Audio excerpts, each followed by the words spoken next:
Okay, this man, I like this guy. I'm from White Plains. Amen. Okay? We have a problem in this country. It's called Muslims. We know our current president is one. Right. You know he's not even an American. We need this birth question. certificates, This man. question.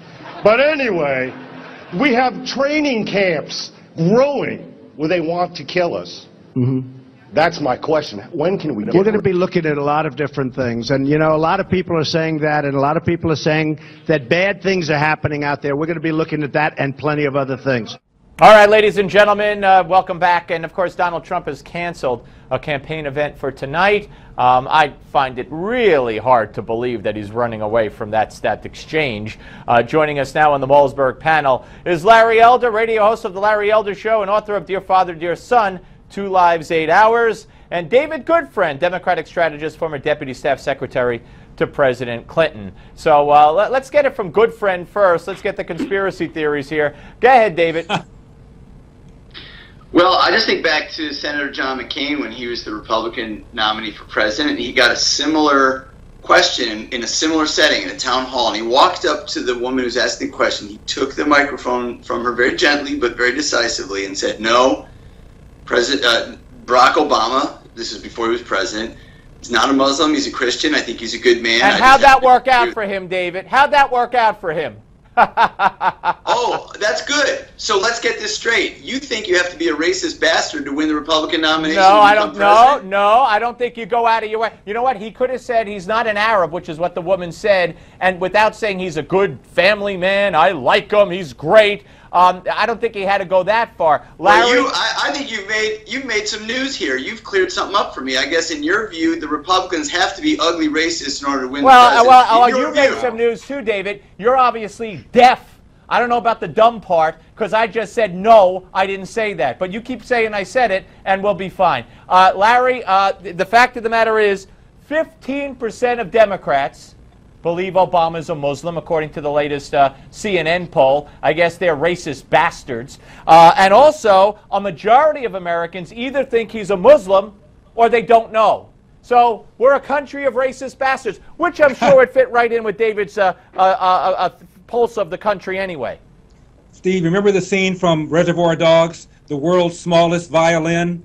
Here you have these people dumping on Donald Trump for not correcting this guy who called Obama a Muslim. 2008, Hillary Clinton was asked if Obama's a Muslim. She says no, quote, as far as I know. Right. Meanwhile, the media doesn't say jack when people like Harry Reid, AP's reporter Ron Fournier, New York Times' Frank Rich say that George W. Bush lied us into the Iraq War, which is a damnable lie. They say it time and time again, but poor Donald Trump is being hammered for not correcting this man who falsely calls Obama a Muslim. Give me a break. And one more point. Anderson Cooper accused Donald Trump of, quote, lacking the guts to correct this guy. I thought Anderson Cooper was a reporter. He's gone into Jose Ramos land by being a pundit, by making that assertion. It's disgusting. Double standard, selective outrage on the part of the so-called mainstream media. Well, first of all, keep it up, guys. I mean,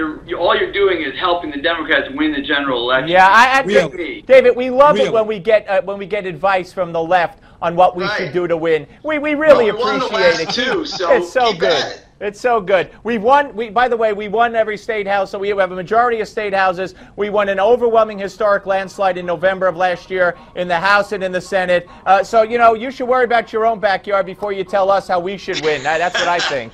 We'll see you in November. I mean, look, here's a very real, I'm going to make a real pointed, factual observation.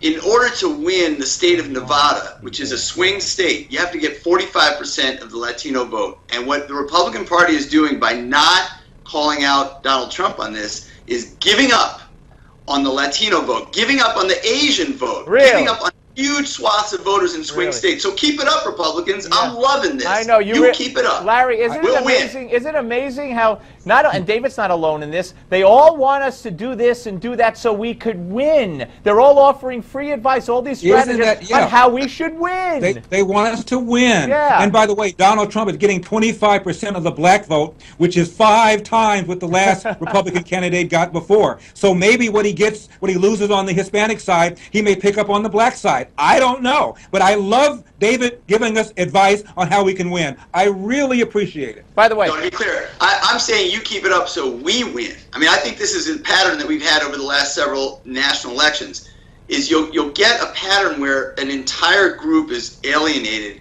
from ugly language coming from the right, and it really, what it does, frankly, is it harms the National Republican Party's ability to win general elections. You just said that McCain did the right thing with regard to Obama in ugly language, and he got slaughtered. So, you know, keep your advice to yourself, and we'll all be very, very happy. I do want to say there was an interview, Wolf Blitzer and Hillary Clinton, and he asked her what her greatest accomplishment was in response to Carly Fiorina at the debate, saying, you want to stump a Democrat, ask her what her accomplishment was as Secretary of State. And she wound up saying she got Hamas, and after a long, lengthy blah, blah, blah, she got Hamas and Israel to sign a peace treaty.